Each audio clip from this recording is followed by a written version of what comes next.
দেখলাম সেই স্বৈরাচার খুনি শেখ হাসিনা বিদায়ের পরে আবার জুলুম, আবার অত্যাচার, আবার অবিচার, আবার আগুন, আবার খুন, আবার দখলদারি, আবার চাঁদাবাজি।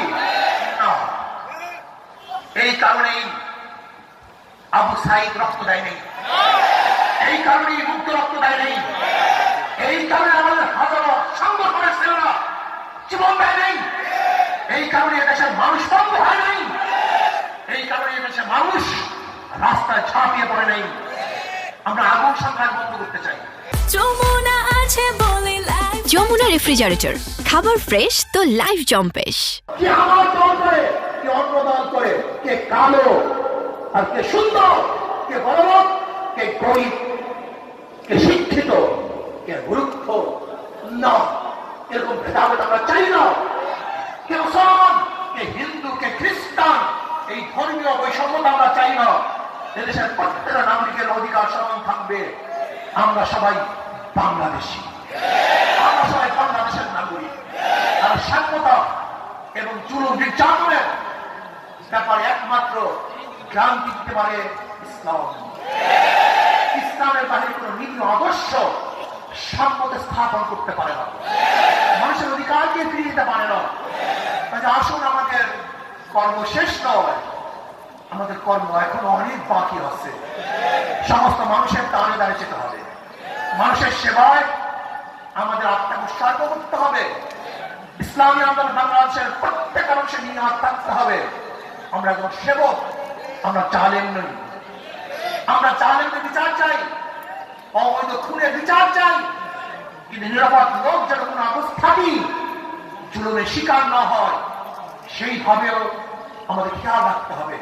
অন্তর্বর্তীকালীন সরকারকে আমরা ধন্যবাদ জ্ঞাপন করতেছি। মানুষ যে আশা, যে ভূত ভরা আশা নিয়ে রক্ত দিয়েছে, জীবন দিয়েছে, আপনারা সেই আশা এবং আকাঙ্ক্ষা বাস্তবায়ন করবেন, সেই দিকেই তাকিয়ে থাকবো। এবং আমি ছাত্র সমাজকে বলবো, অচিরেই আমাদেরকে আবার পড়ার টেবিলে ফিরে যেতে হবে, আমাদেরকে বড় বড় শিক্ষিত হতে হবে, আমাদের নিজেদেরকে করতে হবে। আমরা শুধু বাংলাদেশের নেতৃত্ব দেবো না, গোটা দুনিয়ার নেতৃত্ব এই বাংলাদেশের জনগণ দেবে ইনশাআল্লাহ। এবং আমাদের সবাইকে সেই যোগ্যতা সম্পূর্ণ নেতৃত্ব তৈরি করার, নেতৃত্ব অর্জন করার তৌফিক দান করেন। দেশকে শান্তি রাখেন। আগামী ইসলাম হুকুমত কায়েম হবে, সে আশা প্রত্যাশা নিয়ে অপেক্ষায় আছি। আল্লাহ তাআলা যেন সেটা দেখার তৌফিক দান। একবার বলেছিলাম, আমরা যেন শেখ হাসিনার পতনের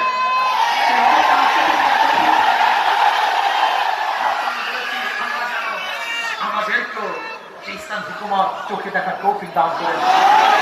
আজকে দেশের স্বাধীনতার বয়স 52 বছর। এই 52 বছরের যারা এদের শাসন করেছে, তারা একজন শাসক ছিল না, সবাই শোষক ছিল। যারা 52 বছর এদের শাসন করেছে, তারা জনগণের কল্যাণে কাজ করে নাই, নিজেদের দল এবং নিজের কল্যাণে কাজ করেছে। এই 52 বছর যারা শাসক ছিল, তারা মানুষের অধিকার প্রতিষ্ঠিত করতে পারে নাই, বরং নিজের অধিকার প্রতিষ্ঠিত করেছে, নিজের দলের অধিকারকে প্রতিষ্ঠিত করেছে। এরপরে আবার আন্দোলন হলো, এই 24 সনের আন্দোলন হলো।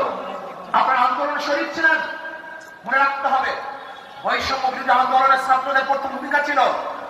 পরবর্তীতে এই আন্দোলন শুধু ছাত্র ছিল না, এদেশের আপামর জনসাধারণ, পুরুষ, মহিলা, শ্রমিক, কুলি, মজদুর, তাঁতি, মাদ্রাসার ছাত্র, স্কুলের ছাত্র, কলেজের ছাত্র সহ সমস্ত মানুষ ঝাঁপিয়ে পড়েছে। আমরা মাঠে থেকে সশরীরে নেতৃত্ব দিয়েছি, এই শেখ হাসিনার জুলুমের বিরুদ্ধে আন্দোলন করেছি। আমরা আবার স্বাধীনতা পেলাম, কিন্তু আমি কি দেখলাম? যেই কারণে মানুষ স্বাধীন করেছে দেশ, যেই কারণে মানুষ জীবন দিয়েছে, কিন্তু আমরা দেখলাম সেই স্বৈরাচার খুনি শেখ হাসিনা বিদায়ের পরে আবার জুলুম, আবার অত্যাচার, আবার অবিচার, আবার আগুন, আবার খুন, আবার দখলদারি, আবার চাঁদাবাজি। এই কারণেই আবু সাইদ রক্ত দেয়নি, এই কারণেই মুক্ত রক্ত দেয়নি, এই কারণে আমাদের হাজারো সংগঠনের ছেলেরা জীবন দেয় নাই, এই কারণে এদেশের মানুষ বন্ধ হয় নাই, এই কারণে এদেশের মানুষ রাস্তায় ঝাঁপিয়ে পড়ে নাই। আমরা আগুন সংগ্রাম বন্ধ করতে চাই।